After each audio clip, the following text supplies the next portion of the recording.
thank you for joining us. I'm going to stand a little bit over here so I can see my notes.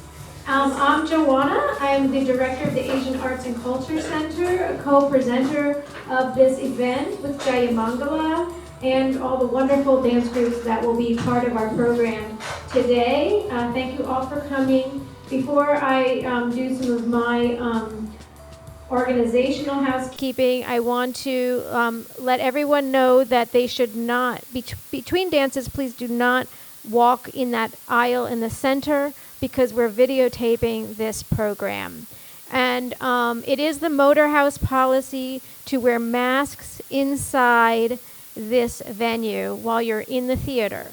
And if you don't have masks, we have some extras outside. Let's see. So, our program today is Rhythm and Grace, Dancing Through India. Shobha Subramanian, Jayamangala dancer, choreographer, and singer, has prepared an amazing program for us. And we're also grateful for all the hard work that the Lashya Dance Academy, the Kuchipudi Dance Academy, Radha Dudas Kalalayam, Mayur, Jayamangala, Devi Dance Theater, and our panelists have done to make this truly illuminating program. This program is part of the Asian Arts and Culture Center's not month-long, but semester-long celebration of creativity and diversity in the DMV's South Asian communities.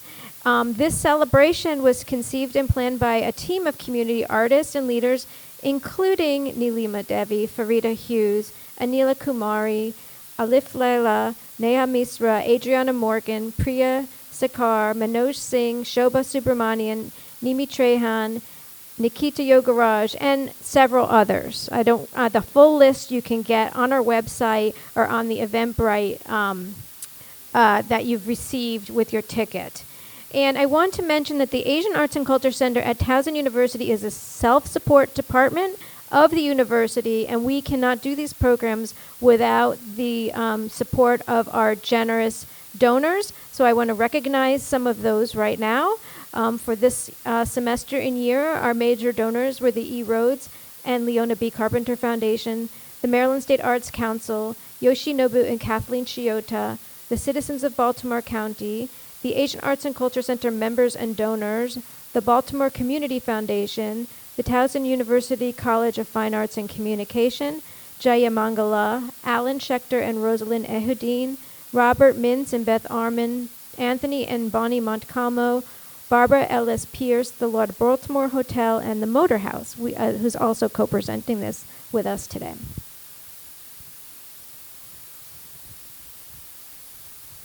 And the straggler, of course, the DC South Asian Arts Council, who is our partner for this series.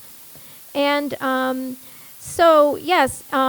thanks to all of you who did opt to donate to us for this event. We appreciate it so much. And if you are so inclined, you can visit the website bit.ly/AACC-donate to explore the many ways you can give. We also have a QR code outside on our table, and you can donate that way or just get that on your phone and check us out, our support page.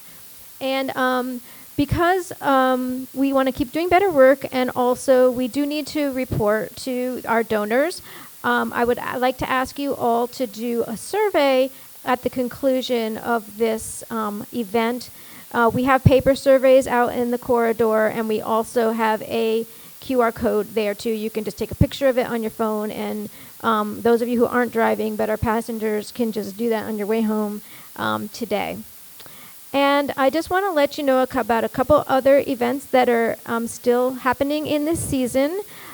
There is a flyer out in the corridor as well as a QR code to take you to that flyer. And I will let you know about this beautiful exhibition that we have at the Asian Arts Gallery on Towson University's campus. We have 22 artists of South Asian descent from across the greater Baltimore and Washington, D.C. areas. And it's amazing the different works that they have there and the different stories they tell and the dialogues that they're having. People from different generations and ethnicities and so forth. And I believe we have a couple artists here with us today. And so you should go check out that exhibit if you haven't done that already. Then on Tuesday night, we have a film, English Vinglish, and that will be at Towson University in the University Cinema. And on December 11th, we'll have another event here, which is Culinary Confluences, South Asian Street Food in Baltimore. We are pairing up with two of Baltimore's best South Asian chefs, Skiz Fernando and Radhika Sule, and they will be here demonstrating their food, talking about their recipes, and also you will get some food. It's a pretty good ticketed event. It's a low price, and you will get, your money's worth, I'm sure. So thank you for listening to me, and I will now turn the program over to Shobha.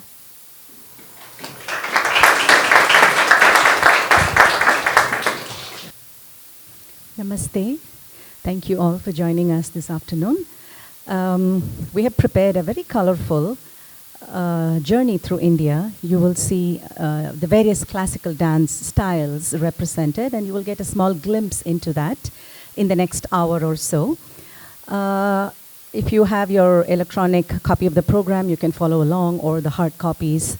But I think regardless, even if you haven't read the program, I assure you it's going to be a wonderful aesthetic display, and you'll be completely immersed in what we have carefully planned for you today. So I will not be standing in between you and the performers. Just a couple of things. Please keep your phone on silent.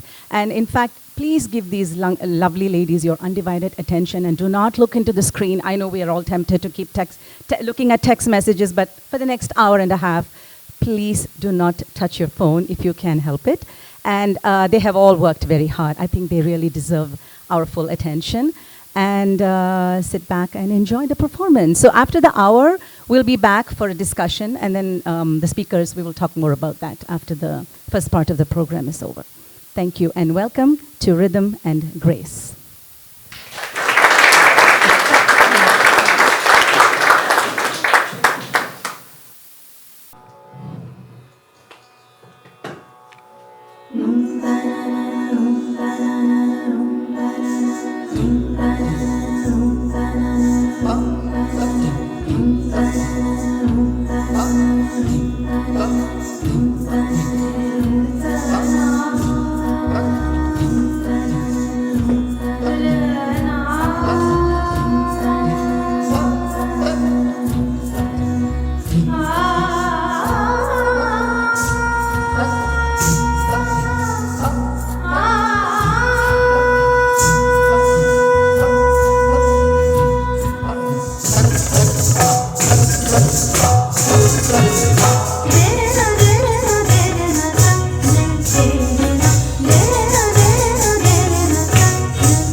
సభాసదులారా నేను సత్రాజిత్తు కుమార్తెను, శ్రీకృష్ణుని అడ్డమనిషిను, సత్యభామను. నేడు ఒక వృత్తాంతము తెలుపుము, వినుము. ఒకానొక నాడు నేను నా కేలికా గృహములో హంసతూలికా తల్పముపై శయనించి ఉండగా నా స్వామివారు వచ్చి నన్ను మెల్లగా తట్టి నిద్ర లేపి తన పని అంకముడు చుండబెట్టుకున్నాను.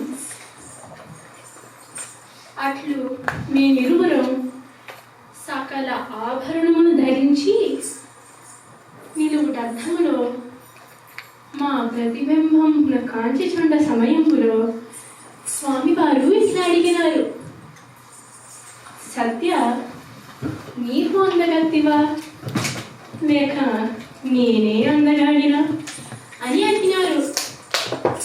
ఆడబుద్ధి అపరబుద్ధి కనుక నేనే అందగత్తిని అంటే అప్పుడు నా స్వామివారు నాపై అలిగి కసిరి దిగుణ లేచి నా మందిరమునే విడిచిపెట్టకపోయినారు. అది మొదలు నా స్వామివారు నా మందిరమునకే రాలేదు. అందుకే నా స్వామివారిని వెతుకుతూ నేనే ఇట్లా వచ్చినాను. స్వామి, ఓ కృష్ణస్వామి, ఎందుకు పోతిరి, ఎక్కడికి పోతిరి? రండి స్వామి, వచ్చి నన్ను ఆదరించుకోండి, నన్ను కనికరించి మీ హక్కును చేర్చుకోండి. రండి స్వామి, రండి.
dim dim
quickly invite all the dancers on stage for one quick final.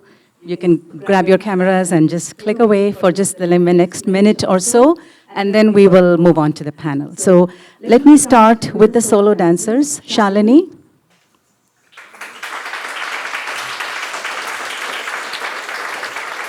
Radha Datta.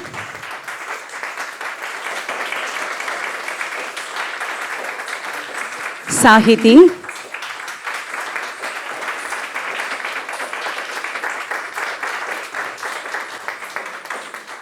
The Jayamangala dancers, Aishwarya, Meera, Geetika,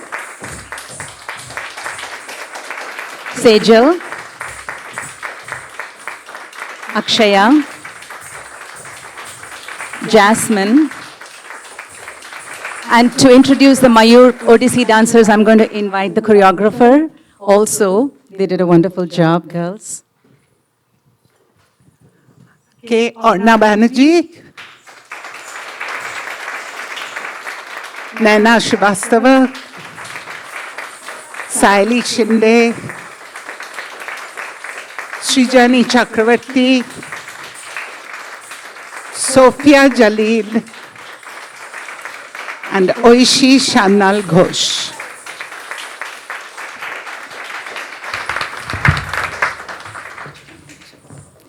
And Sukanya Mukherjee.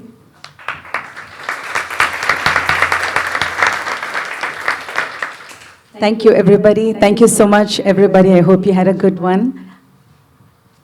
Thank you, Shobha, for bringing this together.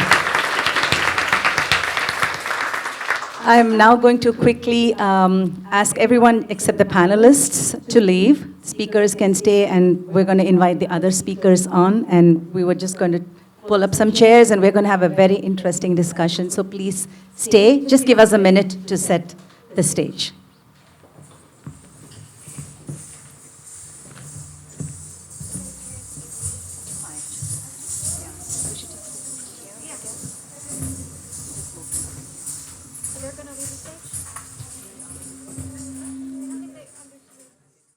Shruti Mukund, who's going to be moderating the panel, and then we have a couple of our dancers, Shalini and Aishwarya, but we also have dancers who were not performing today, but are professionals as well, Mishka and Anila Kumari. Can I invite you all, please, on stage?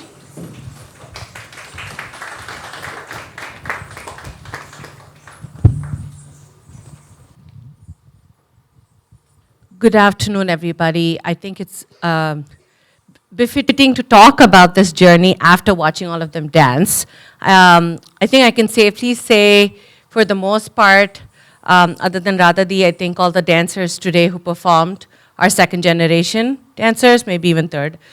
So they all have, for the most part, have immigrant parents, and they have learned this dance form. That is also their connection to the culture, the world their parents inhabited before they moved to the US.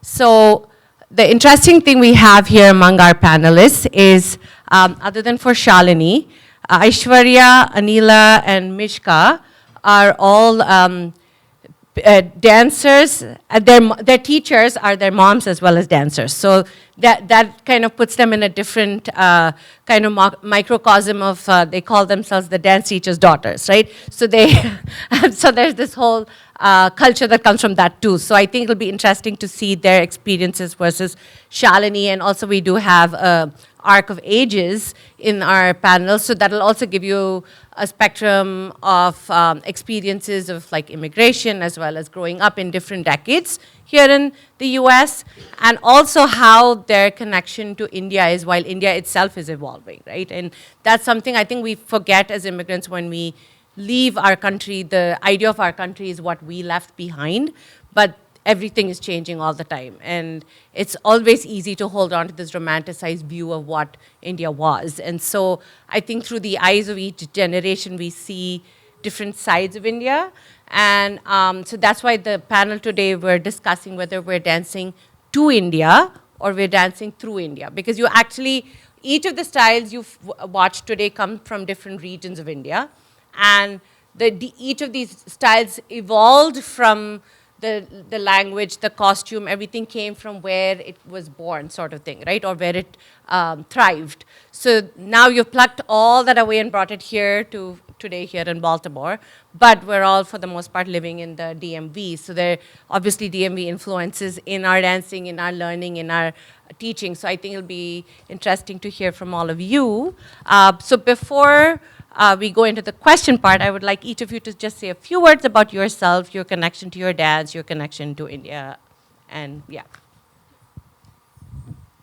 Hi, everyone. I'm Mishka. I am Sukanya Mukherjee's daughter, whose group performed the Pallavi, the Odissi Pallavi. I have also trained in Odissi dance pretty much since, as far as I can remember, so about 30 years or so, and it's always been a very big part of my life. And as you know, as I've gotten older, it's been my choice to embrace it more and more. So I hope, I'm very interested to see what everybody else says. That's me. Actually, before you introduce yourself, Anila, I just want, I know Shobha just mentioned that I'm Shruti Mukund. I didn't introduce myself, I forget that sometimes. I actually work for Olney Theatre and I'm an arts administrator, and I'm a professionally trained Bharatanatyam dancer, and I'm the first generation, so I moved here when I was 21, so yeah. So I was born here. Hello, my name is Anila Kumari, and I too am the daughter of classical Kuchipudi dancer Nilima Devi, and it took some foot dragging through college for me to wake up and realize that like her, my purpose lay in the field of art, and that has brought me on a life journey that has proven to be well worth the effort. It's very satisfying, difficult at times, but very fulfilling.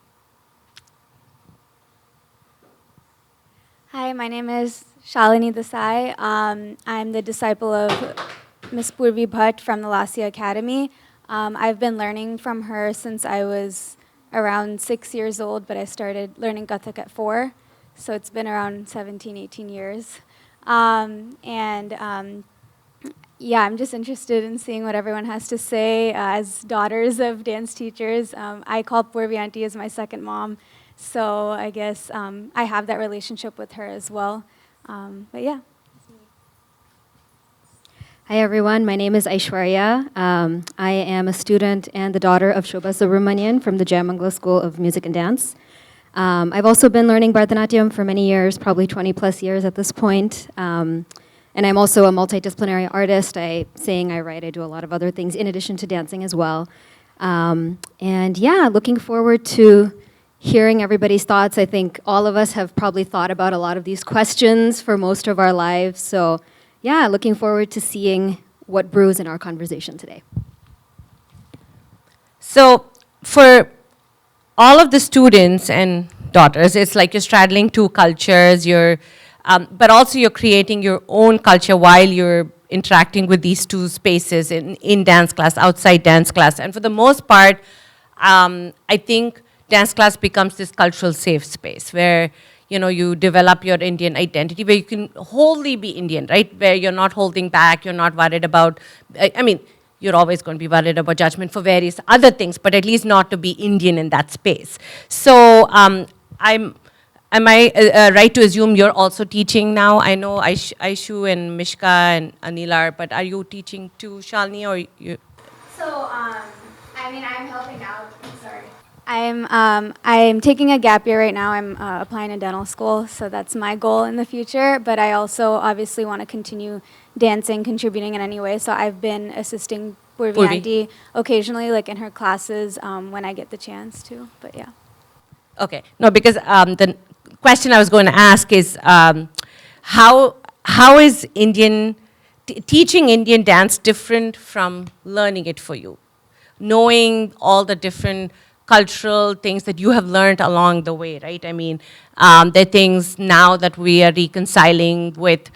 There's a revisionist history that we learned about what Indian classical dances were post-independence. Then there's the previous, before independence, 1947. So there's so many other things that in some ways was not really talked about growing up here, or like, in fact, even I learning dance in India in the 1990s, there was no conversation about who this dance belonged to, whose voices are being erased, who is the holder of this form. There's far more of all that happening today. And so when you're knowing all that, how do you distill all that in your brain versus what you've learned, what you're teaching? Well, when I started to teach, I was simultaneously a performer. And we came to Maryland, and immediately the twin roads of being on stage and teaching alongside my mother opened up. And I found that the same strategies that existed back in New Delhi for me and in Andhra Pradesh, that they were not holding up when I was trying to communicate with not only Indian second generation students, but we have a very diverse student body. So we were getting Ethiopian children, we were getting Caucasian children, we were getting African American and biracial children, and they all were keen to understand the deeper sort of storylines that were underneath the songs that they were learning and the mudras that they were chanting. So without really, discussing it with my dear mother, I just sort of forged ahead in some areas, and particularly with stories. During our summer program, Ramayana summer program, we teach the children basic Adavus, but we get them ready to stage their full mini Ramayana. Not a small undertaking. So I would sit down with these very little ones and some of the teenagers, and we would talk about Sita, Rama, and the journey through the jungle, and the battle of good versus evil, and I had to field all these questions. Why did Sita not fight back when she was entrapped by Ravana? Was she that stupid? The questions that children will come up are not finessed, they are very honest. So for the first time in my sort of cultural upbringing as an Indian who had taken like a duck to water to Kuchipudi, I realized that there has to be an intelligent quotient to the culture. And I had to make sense of it in a way different than my mother had. And so it sparked a kind of new awakening. And from that couple of years of the Ramayana program, I started to develop a creative writing program for young girls who I saw in our classes were struggling with body issues. And this was, again, across the board. It wasn't just Indian girls, it was all of the students. They inhabited a kind of very low self-worth that was not from the mainland of the subcontinent. It was coming through, filtering through this larger American ethos that had to do with bodily images that, just have no positive effect. White women, very slender bodies, etc., etc. And you cannot tell children point blank, this is bad. Body dysmorphia is bad for you. You have to approach it in such a way, in a language that is creative and touches the heart. So I looked at the stories of Sita, and particularly the Valmiki shlokas of Sita. And started to communicate with them that way. And they took it in, they just drank it in, and started to write poems, putting themselves into Sita's position as a glorified daughter of Mother Earth. Now, these are particularly girls. And I was really looking at little girls and the way they don't accept themselves. From that was a springboard to conversations with my mother and other women of her generation. And she brought Kuchipudi, shared it with me, taught me. So we decided then to create a Sita-focused dance, entirely Sita-focused. And she worked with a Sanskrit scholar and created shlokas entirely from scratch that glorified Sita, her strength, her inspiration, her courage. So I would say that teaching has been for me personally, like a goad. Being a performer, I could just bask in the limelight. Oh, you're such a beautiful dancer. But when you're a teacher, there's an obligation that is so high, it forces you to give your very best selflessly to another, to teach them. And being a teacher in the diaspora community has really pushed me to look from many angles. So it's not merely an Indian child wanting to grab a little piece of the donut of identity.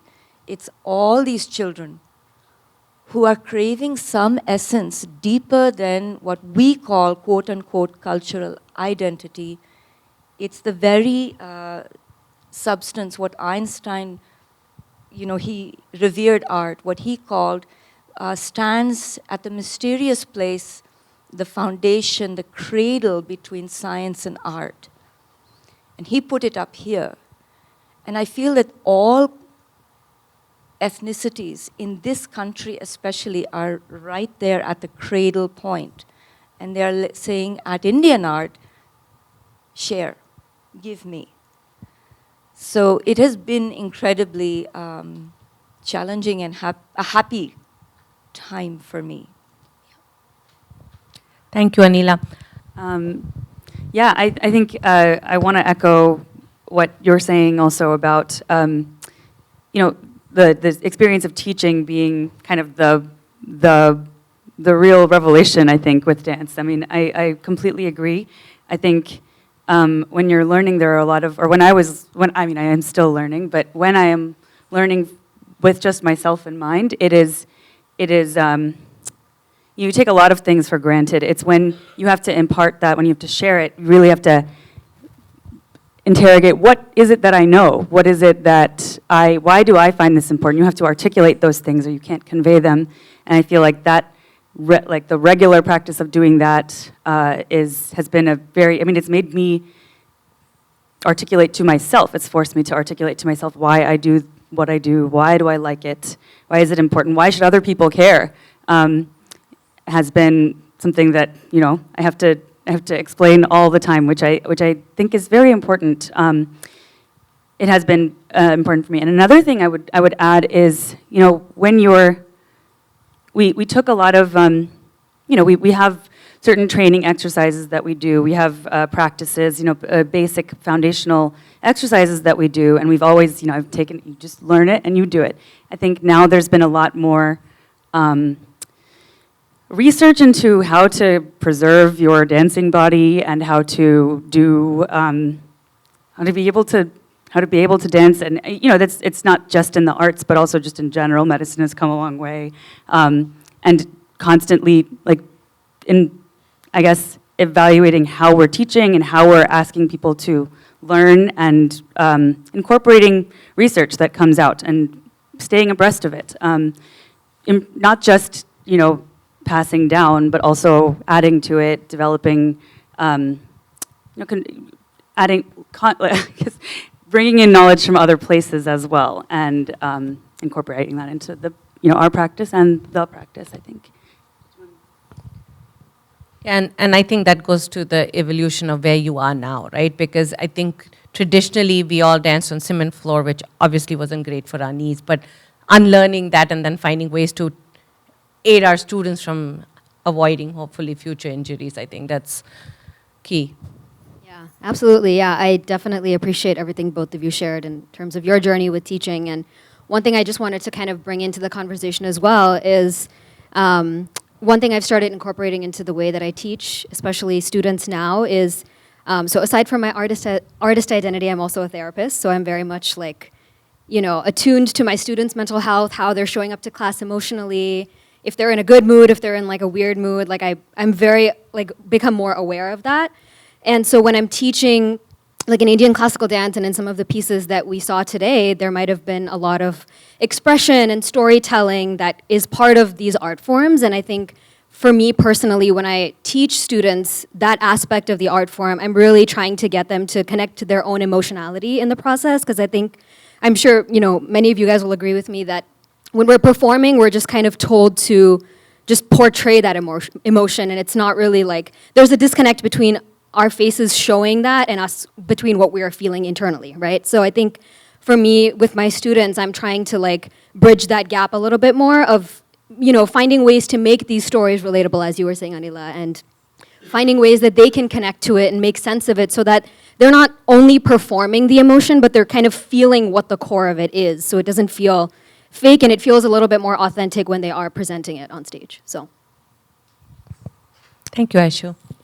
Yeah, so I just wanted to add on to that quickly. One of the pieces that I've taught to some of the students at Lasya Academy was Draupadi Vastraharan from the Mahabharata.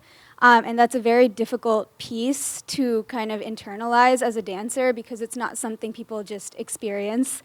And so that story, luckily my parents, when I was young, they used to tell me all these Mahabharata, Ramayana stories. I watched the entire Mahabharata, on TV, the serials and all of that stuff. So I had that knowledge and I knew that story pretty well. So in some sense, I was able to portray that without Purvyanti, having to tell me too much. But a lot of the students that I had to teach, they were not very knowledgeable on the Mahabharata itself.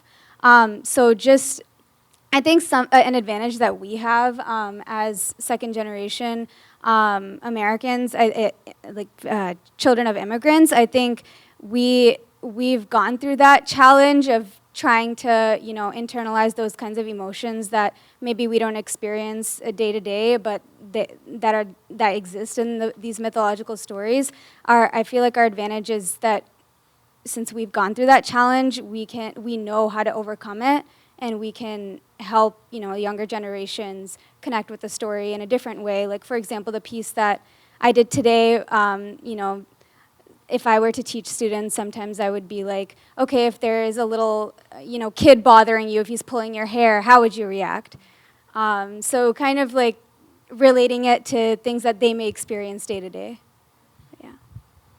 Yeah, it's funny you say that. When I first moved to the US, allergies weren't a thing. I mean, in Bangalore is bad, but it's not like here, right? So you don't have pollen allergies and things like that. So the flower, you just smell the flower. I mean, jasmine, who hasn't smelled? I mean, if you grew up in the south of India, you're smelling jasmine all the time. So I'm like, take it in, take a deep breath. And she's like, no, how would you know how it smells? I said, you've never smelled a flower. She's like, no, I have allergies. I have never picked up a flower and smelled it. I was like, oh my God, something as simple as that felt so alien to her. So, When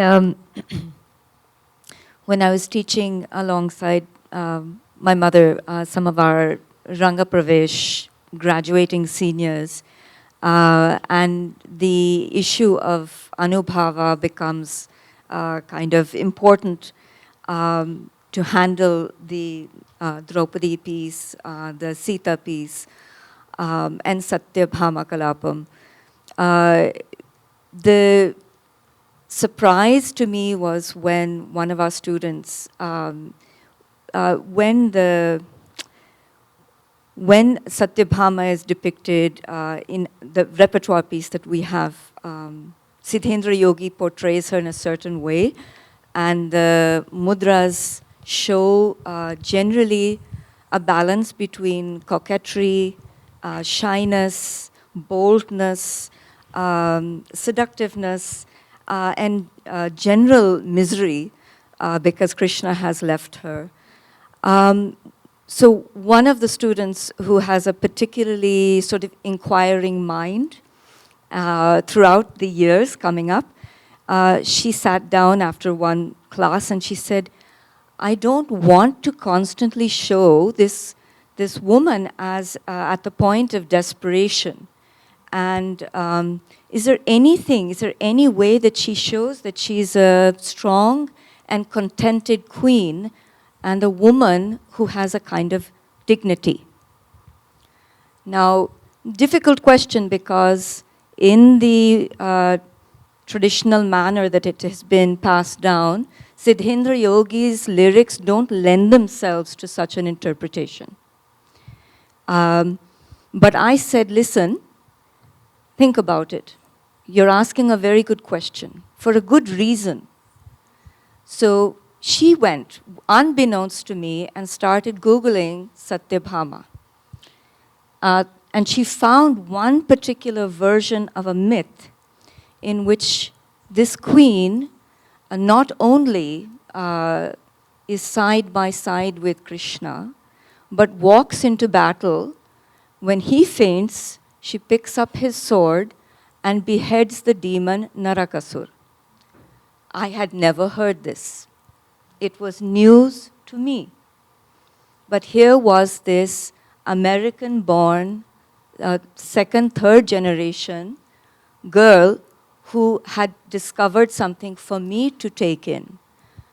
And we sat and discussed it at length, and then that was shared with our other students. And then she changed her abhinaya. So I didn't change the technique. The dance nritta continued, because that has been handed down. It's precious in its own way. But the way she expressed the emotion changed from being constant coquetry to taking a moment in stillness and proclaiming a kind of inner dignity. She ended up writing a long paper that took her into college admissions, basing her experience, which she felt, now this is what I find so amazing as a teacher, changed her. She was not merely reclaiming a piece of culture for her identity to wave to an American, broader, dominant culture. She had discovered something which Kabir talks about, the inner, which Mahadevi Akka talks about, this inner awareness of the soul, which Tyagaraja talks about when he, glorifies Ram. So that to me was heaven, absolute heaven as a teacher. Okay. So I'm curious, did all four of you always want to dance, learn dance, and perform? When did it come to you? So I like to say I've been dancing since the womb. My parents thought, they always thought I would be a dancer in some way, or that I would enjoy dancing. If they play music, I would just start dancing immediately. So they were like, okay, what's a way that we can have Shalini channel her, love for dance? And they felt like Indian classical dance would be a good way of doing that. It's a way that I can continue to dance, and also a way that where I can connect with my Indian heritage, my culture, learn about different things about my culture and religion as well. So that's what led me to do Kathak. Yeah.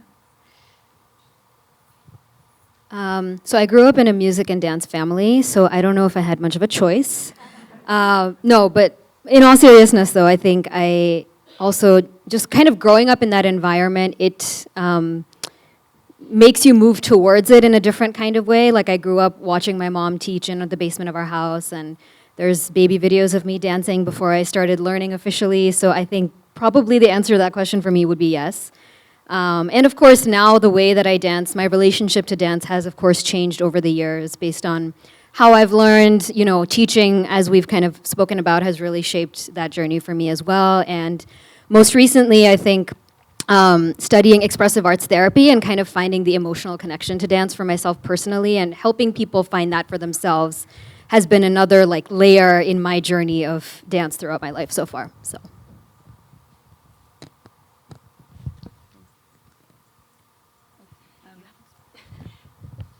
I would say that I did not think that I would dance forever. I definitely loved, as a kid, I loved the house being full of people. I loved rehearsals. I loved the excitement of performances. I just loved that, you know, my house felt like it was just everybody's house. I loved that. I loved, you know, working on something with other people, and just, you know, like, I loved the theater, I loved the stage, all of that stuff. But truly, I don't think and if I'm being honest, I don't even think my mother thought I would continue dance, or, you know, had it in me to want to. I'm not a child, I think, who would just dance on her own for fun. I really, you know, but I've come to really like it. I think teaching has been a huge part of it. I still don't particularly like to perform. I do it out of, you know, yeah, you kind of, I mean, and, you know, even as I love to practice, I love to teach, I love to learn, I love to work on things, I love choreography. I love learning other kinds of movement. This is something that I've kind of come into more recently. I mean, I am trained in Odissi, and again, I'm not an instinctive dancer. I don't think of myself at all as an instinctive dancer. But more recently, I guess, found the confidence to try other things. You know, I've taken some ballet, I've taken some contemporary, and I'm finding that I'm enjoying it so much. And I knew as a kid that I wouldn't have. So I've found my way to all kinds of dance through this dance. I mean, this is the primary form that I practice for sure. And, you know, I found that I think any amount of exposure in a classroom also helps you appreciate what you see, and it makes, these are the, you know, the best audiences. Like, you know, if you have dancers in the audience, there's nothing like it. If you go to see any kind of performing arts and you have the experience of being a performing artist, you just notice other things. There's just, there's so many layers, there's so much richness. You just, I feel like it's given me an appreciation for the arts from the other side as well. But yeah, my short answer was no, and but now I do. But now I do really come to embrace it. So I had no choice to begin with, and it was like my daily porridge.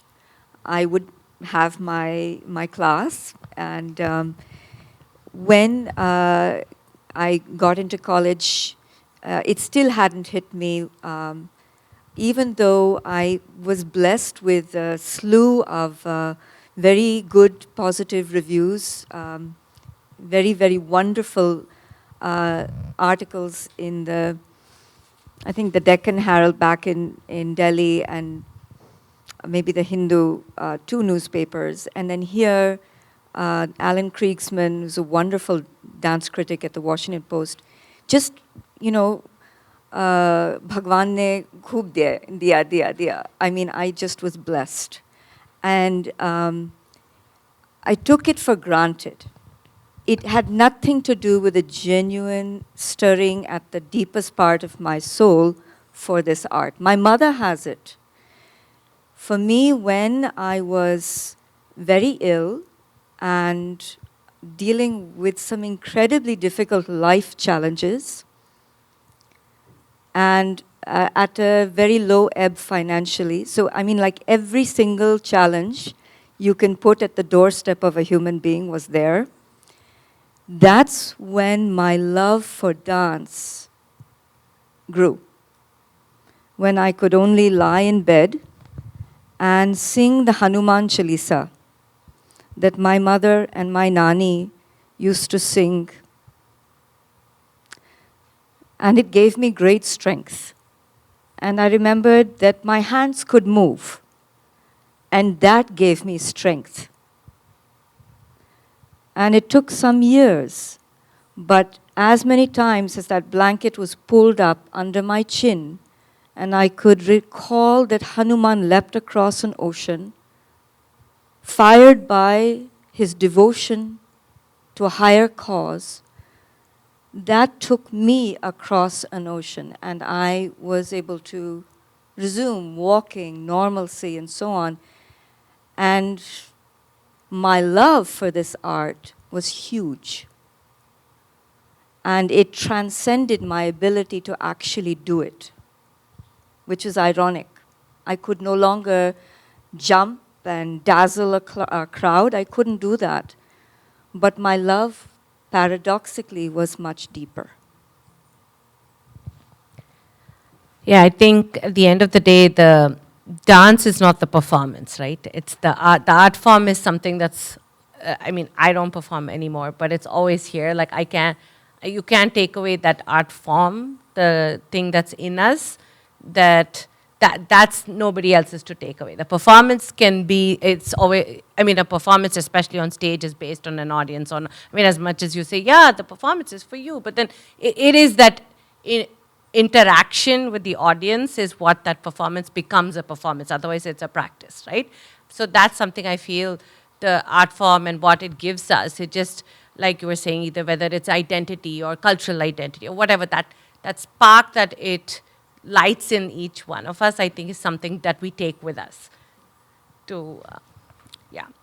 So, knowing how precious this dance form is, and how ancient it is, and how many, generations have been like the keepers of it, and all that stuff. We are in a technological world. Everything is 20 seconds, 30 seconds. We have like is it down to 3 seconds of attention span now?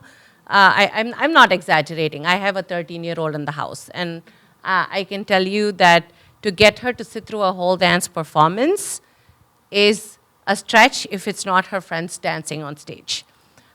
So how, as you instructors, as you preservers of this art form, how do you keep these children from not wanting to go do a quick volley, a hop, or what? Not that, I mean, I love the creativity that's coming out.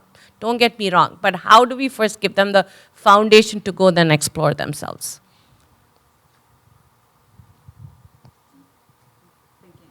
Yeah. This is right at the top of my list. For me, it's the equivalent of constantly shutting a faulty window when there's a winter drought. Because children, they come into the class, and you have the task of ferrying them across this river of culture, where this gesture or this has to mean something to them, and it is a translation effort. But what they're thinking about is the latest Bollywood number, or even more difficult, these fusion numbers that are quote-unquote partially classical, partially filmy, and meeting neither criteria. So the way I deal with it is simply to say, let's talk. Now even that becomes difficult because the class time is only so long. But I've noticed that I pay a price if I don't have these conversations. And some of my more talented and dedicated students, even they, by the time they're hitting 15, 16, don't have a clear idea of why retaining the tradition is so important. That mixing and not realizing what you're mixing, it's the equivalent of a painter going into the studio and slopping together all their paint colors and putting it on the canvas, hoping that something good comes up. The dance form that has come through from 4th century BC, Natya Shastra's definition of art is so codified for a reason. For a reason. It's very, very particular. So what I do is they understand one thing, that they want freedom. Especially in America, that's a very important word for the larger American cultural ethos. Freedom is our myth. I'm going to say it's an American myth that wraps us all up. But it's also an Indian cultural key. And it's the key that I use to get these children to focus on what is in the tradition that's already there. They don't have to run to Bollywood. They don't have to run to fusion. The freedom that they seek is right there in the tradition, but they have to look for it. So we go to the meaning of the songs, and I give them free range. And I say, if you really want to create, say that. Now write your own poem. You were fed up with the lockdown of the pandemic, write it down. You have 5 minutes, write it down. Now sit, make mudras, create your abhinaya for your poem. Now you have something that is equivalent in spirit to the tradition. It is not the jhalak of the dance competitions happening in India that are aping what we have in the West. It is something deeper, and that is the Atma Shakti of the tradition of classical arts in India. It is the Atma Shakti, the soul Shakti, the strength that we can access here in the diaspora if we understand that these children, they cannot be, they're not going to parrot the tradition blindly. It's not going to work.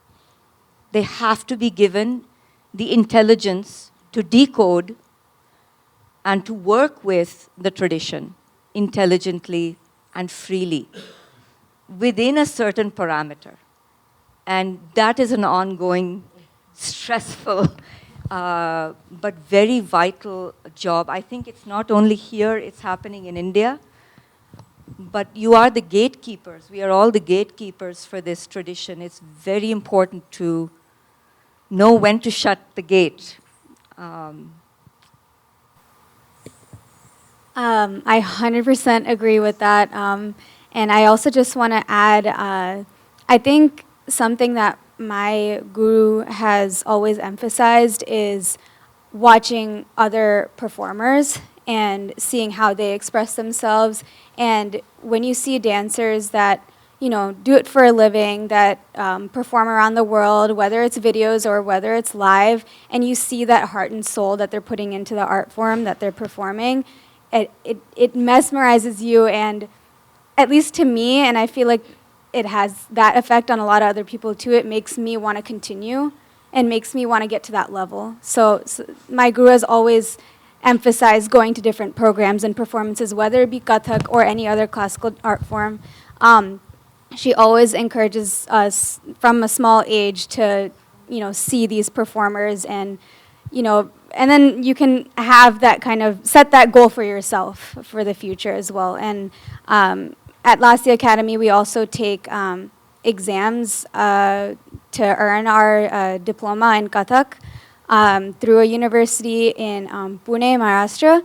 And so through that, we have to take theory exams. And it's not, I mean, yeah, the exam part is not fun, but I think learning about the meaning behind each mudra, why it, you know, when it's used, and different types of naikas, different facial expressions, the history behind Kathak, the history behind theater and arts, the history behind stage design, like everything that we learn, I think has, you know, it plays a key role in how we view dance in general. And so, yeah, I think that that aspect is important as well.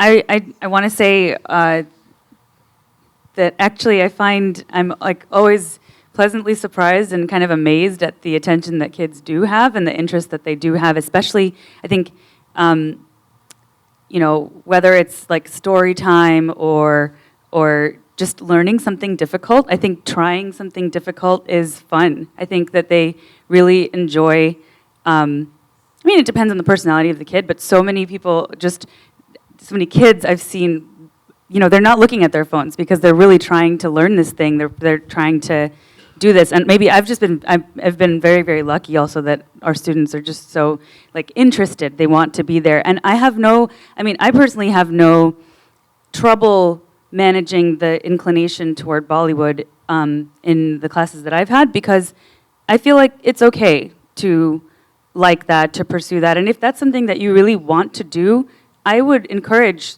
them to do it. This class is not the place for it. I can't teach you anything about that. I don't know anything about that. But, you know, I'm not saying no to that. You're here to learn this thing, and if you're interested, which I really honestly find that most kids are, it's fun in itself. You know, they're not looking at their phones. I had something, the other thing I wanted to say is creating like opportunities to make something. I agree that you have to master the tools to be able to do it well, but I think like making space for creating something of your own, finding out maybe it's not everybody's desire to make something, but those that do get a chance to engage with the skills in that way as well, and I think that is another motivation to master what they're learning in class. Did you want to add anything, Aishu? Okay, thank you. So the other thing I feel in the last 2 years, of course, we had the pause, we had a lot of Zoom classes, everybody, you know, the teachers had difficulty like keeping kids' attention on Zoom. The kids had difficulty, they were stuck at home, they were doing school on Zoom, dance on Zoom, but this is also another place they got to meet people and stuff. But then along with all that was also the overall, like what was happening in the outside world, right? Like the whole like Black Lives Matter, there's been like the whole thing of where as we South Asians and the diaspora fit into like the larger system. Then also in India at the same time, there's been this whole movement about reclaiming Bharatanatyam, who it belongs to, and you know, who were the people and where are they now, and all these different conversations that's happening outside of this structure of this dance class, because in dance class you come, you do your adavas, you do your thing, and then think, do you make room for these kind of conversations? Do you think it's important to address them with your students? Have they come on their own? I mean, I can tell you my 17-year-old does not want to apply to a college in the South, categorically. And that I find a little difficult because I'm like, we can't live our lives in like entire like rejection of certain ideas, because at the end of the day, we're not always going to be only in our liberal bubbles or whatever bubbles we choose to be in as much as we'd like to. So I'm curious, what do you guys do in class? Has it come up? Does it matter at all to you? I mean, just curious.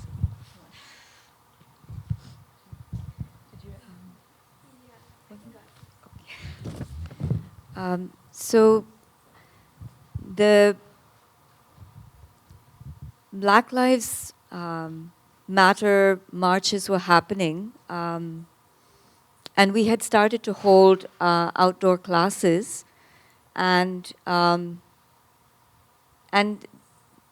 when the issue really flared up, I felt like there was very little peace to be had, even in our garden, because our teenagers were talking about this nonstop. They were extremely upset, and they were marching. They were joining in the DC marches. And lockdown had its own baggage that they were not able to shake off. So I joined hands with a Korean American visual artist. She's very, very brilliant, very empathetic, like you're saying, therapist. So she's basically a visual arts therapist who is a genius with children in getting them to emote and to let out the emotion with watercolor. So it's like, come here, you have to help me. Because even my daughter, this is, you know, all these conversations, they come right into your home. You're an educator, and the next thing you realize it's a family issue. My daughter was saying, you know, Mummy, you think the institutions in this country are infallible. They're not. And, you know, the foundations of democracy are being shaken. And if we have to use force in order to get people to wake up, then we should do so. And this is a very mild-mannered, gentle young woman. It was very upsetting to me. And I said, but beta, you know Mahatma Gandhi's message, it's for the world. Mandela, Mahatma Gandhi, you know, these Martin Luther King, these are the greats of our history who stood on the message of peace. What are you saying? And she would have none of it. Breakfast conversation out the window. But when with the great blessing and the grace of this woman willing to work for less than normal, we didn't have the funds. She said, it's all right, I'll work for much less. So she taught this class which incorporated the goddess Ganga with the metaphor of water washing away the past. Today, recontextualized today, on the circumstances of our political mess today, and connected it to watercolor, and then to the message of Gandhi, because I said I really want this peace. It's so important not to burn up through marching and protest, but really to inhabit the place of peace, even if you have to take a stand and walk in DC and face a difficult, aggressive situation. Inhabit your inner peace, at least. So this woman totally got it, and I ended up sitting there like a child and finding my peace through watercolor. And then later on, that experience under the magnolia tree with her, such a grace, it ended up taking shape in a dance choreography. So I feel that Zoom has been the pestilence of the experience, which, thank God, now it is only like a backup, you know, and for global students. But it has given my mother and I a great deal of appreciation for what can be done when you feel like you have no choice and when things are very difficult. There are always new ideas and there are options.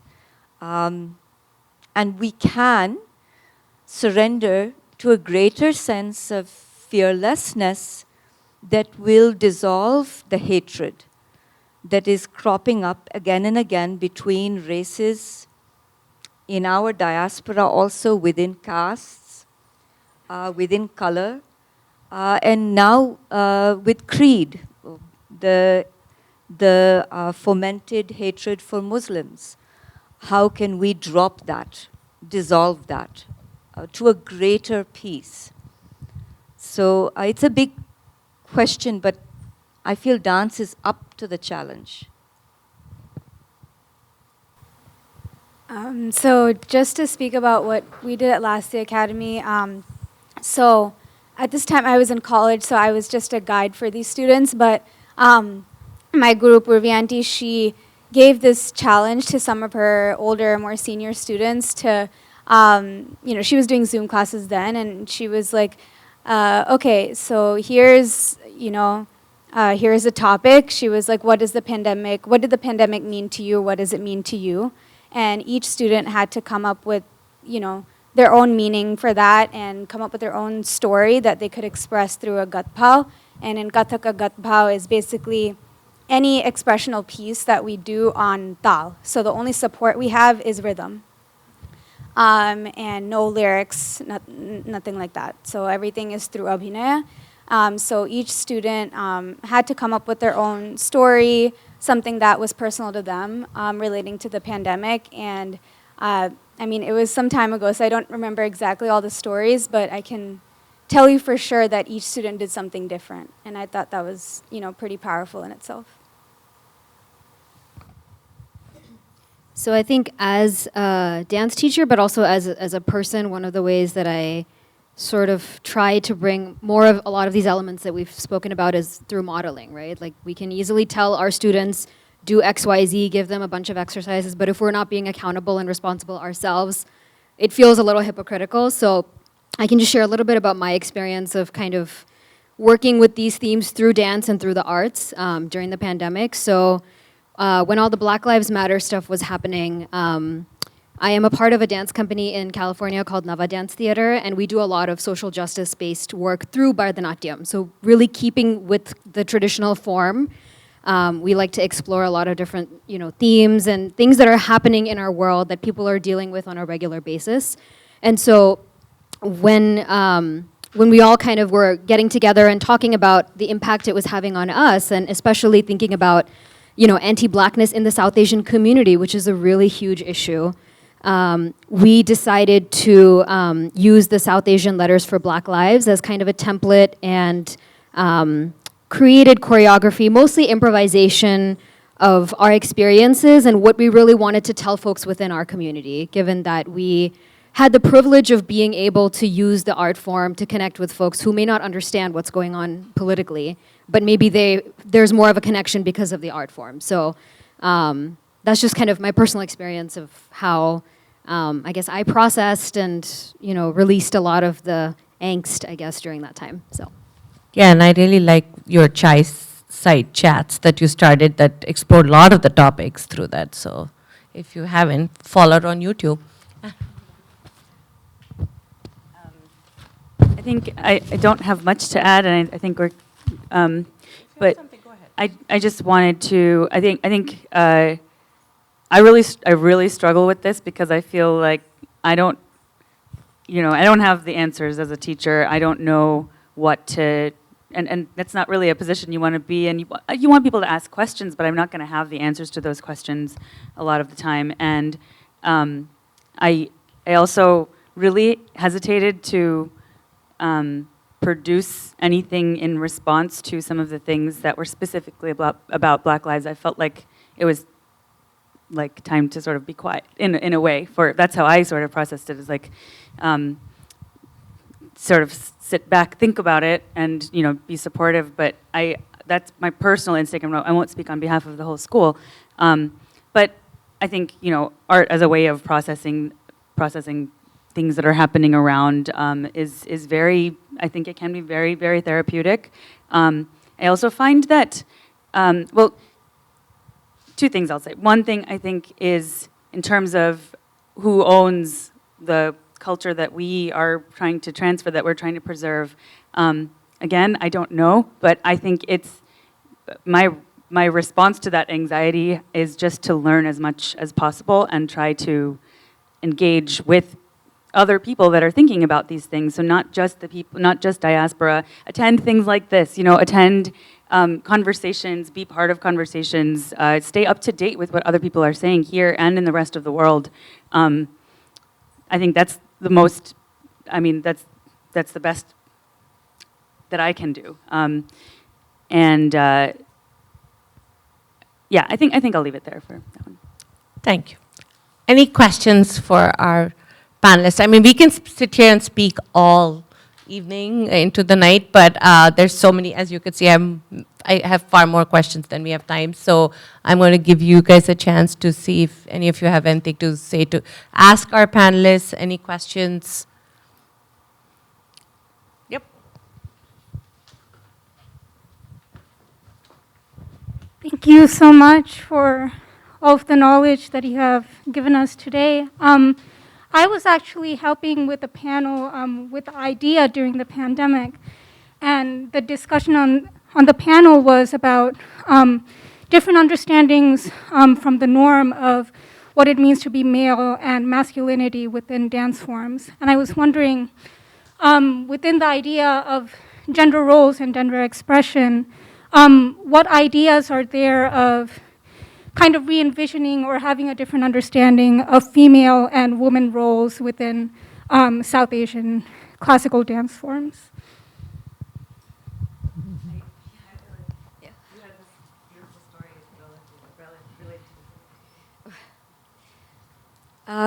This, along with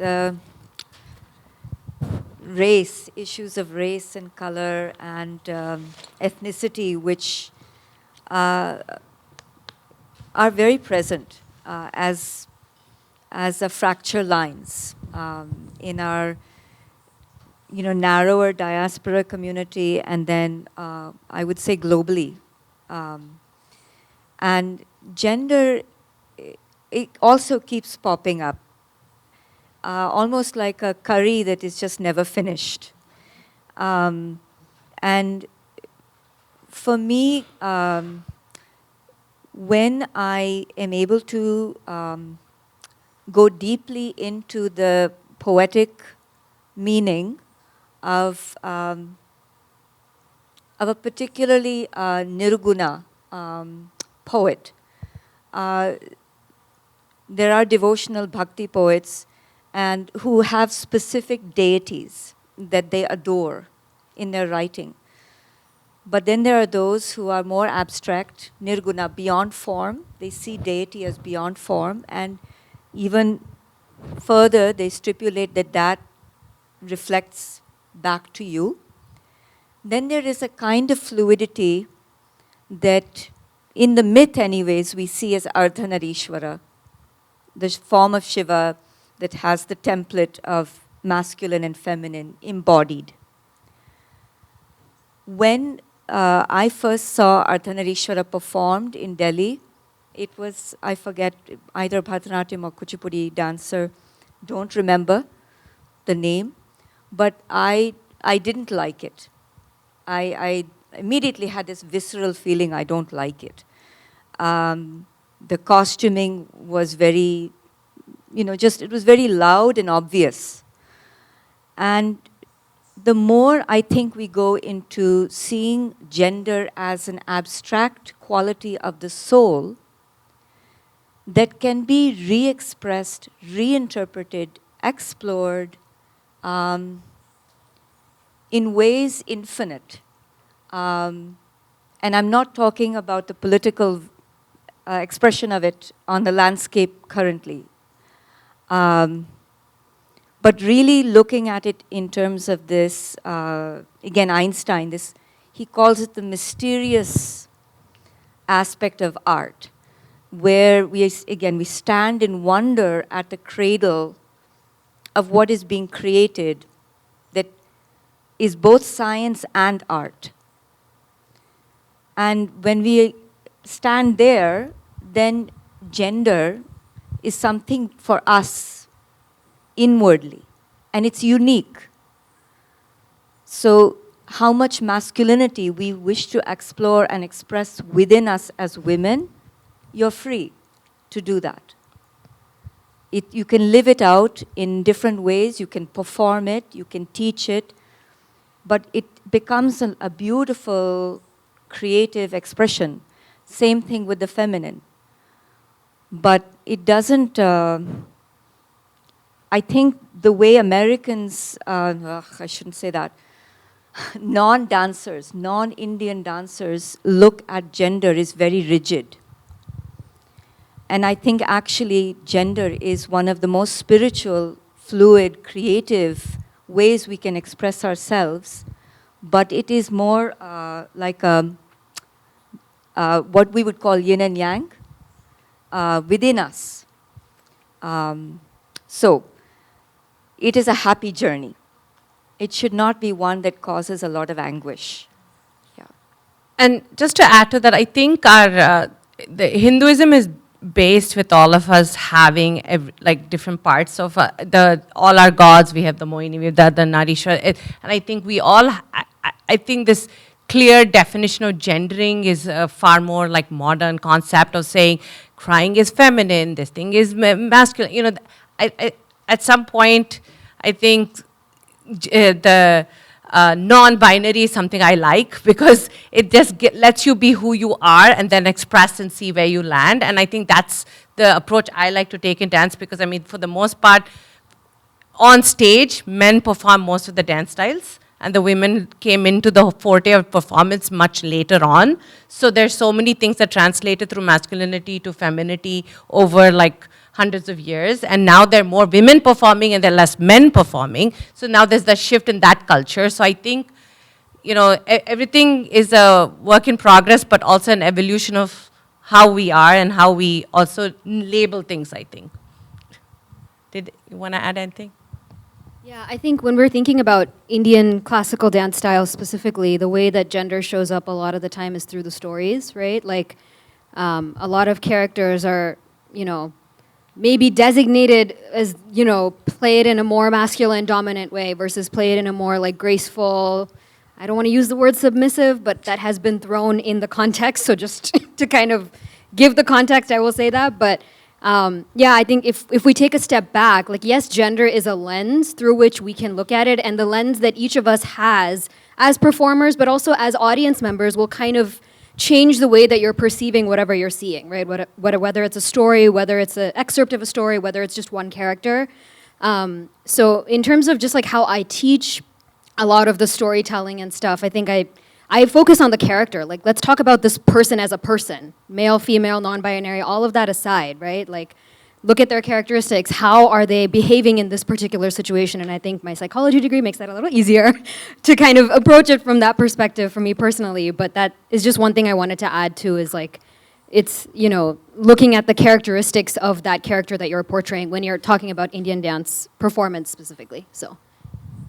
Any other questions?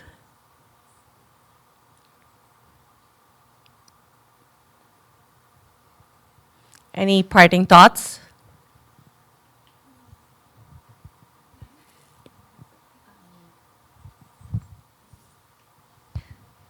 Well, really, I think I want to say again that I think it's really a big part of, I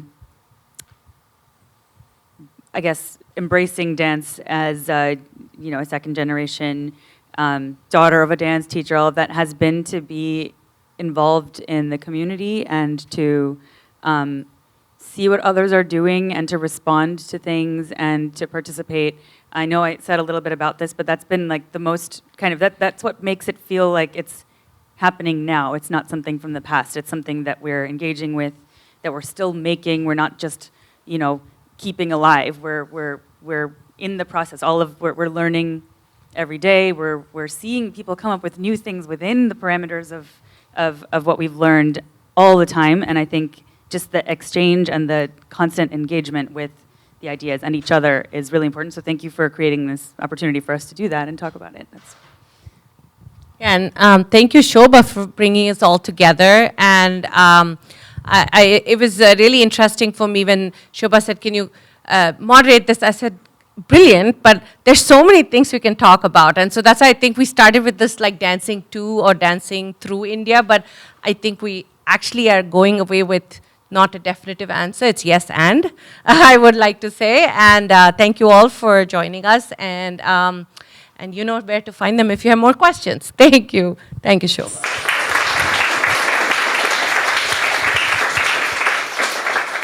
Thank you, ladies. Yes, the discussion could go on, like you said, for hours, but I think we have to vacate the space in the next 30 minutes or so. So thank you, everybody, for joining us today, and this conversation will continue, but thank you for joining here.